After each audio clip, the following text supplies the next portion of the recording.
നിങ്ങളുടെ favourite shows ഇനി ഒരിക്കലും മിസ്സാവില്ല. ഇപ്പോൾ C5 കാണും നിങ്ങളുടെ ഫേവറേറ്റ് ഷോസ് തികച്ചും സൗജന്യമായി. ഇത് എന്തു പറ്റി? പതിവില്ലാത്തൊരു ഒരുക്കോ മൂളിപ്പാട്ടും ഒക്കെ.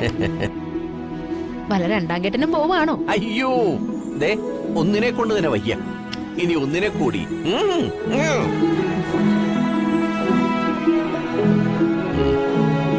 ഈ ജന്മം എനിക്ക് നിന്നെ മാത്രം മതി.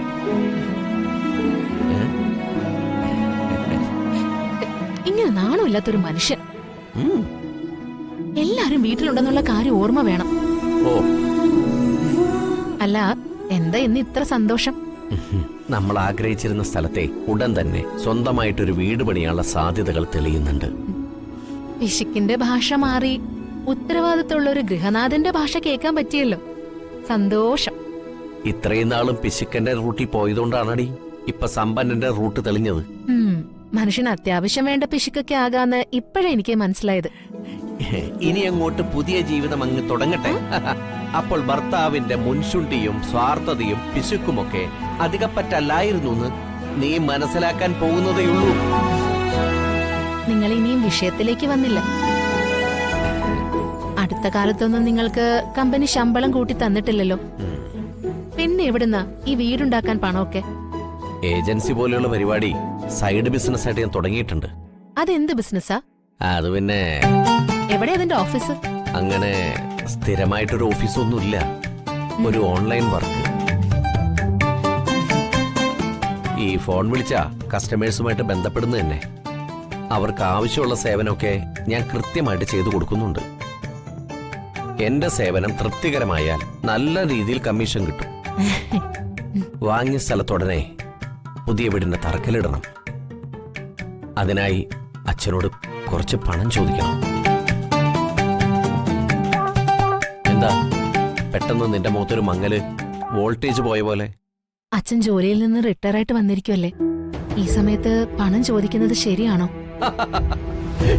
എടി, ഇപ്പോഴാ പണം ചോദിക്കേണ്ട ശരിയായ ടൈം.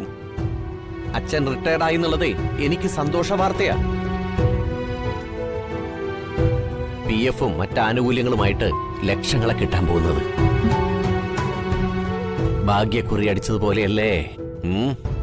അച്ഛനമ്മമാർക്ക് അതിൻ്റെതായ ബാധ്യതകളും ഉണ്ടല്ലോ. വന്ദനയുടെ വിവാഹം നടത്തണം. പിന്നെ അച്ഛനമ്മയ്ക്ക് വെച്ചു കൊടുക്കാൻ നേറ്റിരുന്ന സ്വപ്ന വീടിന്റെ പണിയും നടക്കണം. അതൊക്കെ വലിയ ബാധ്യതകളാ. അതുകൊണ്ട് ഏട്ടൻ അച്ഛനോട് പണം ഒന്നും ചോദിക്കരുത്, പ്ലീസ്. അച്ഛന്റെ ബാധ്യതകളൊന്നും നടക്കാൻ പാടില്ല എന്ന് ഞാൻ പറയുന്നില്ല.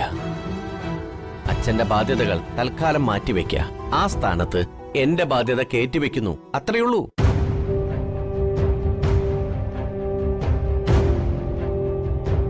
അപ്പോഴേക്കും നിന്റെ കണ്ണുകളൊക്കെ നിറഞ്ഞോ? അച്ഛനമ്മമാരെ സഹായിച്ചില്ലെങ്കിലും അവരെ തീറ്റിക്കരുത്. പണം ചോദിച്ച് അവരെ ബുദ്ധിമുട്ടിക്കുന്നത് മഹാപാപമാണ് പ്രകാശേട്ടാ. എടി മണ്ടി, അച്ഛന്റെ പണം ചോദിക്കുന്നത് അച്ഛനെ ചതിക്കാനല്ല. തൽക്കാലം ഒന്ന് മറിക്കാൻ കിട്ടിയാ മതി, തിരിച്ചു കൊടുത്തേക്കാം. വലിയ വലിയ മഹാന്മാര് പോലും പറഞ്ഞിരിക്കുന്നു, ആദ്യം സ്വയം നന്നാവാ, പിന്നെ മറ്റുള്ളവരെ നന്നാക്കിയാ മതിയെന്ന്.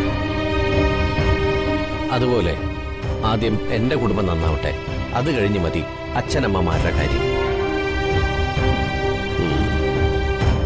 ഡൗൺലോഡ് ചെയ്യൂ C5 ആപ്പ്. കാണൂ എല്ലാ എപ്പിസോഡുകളും സൗജന്യമായി.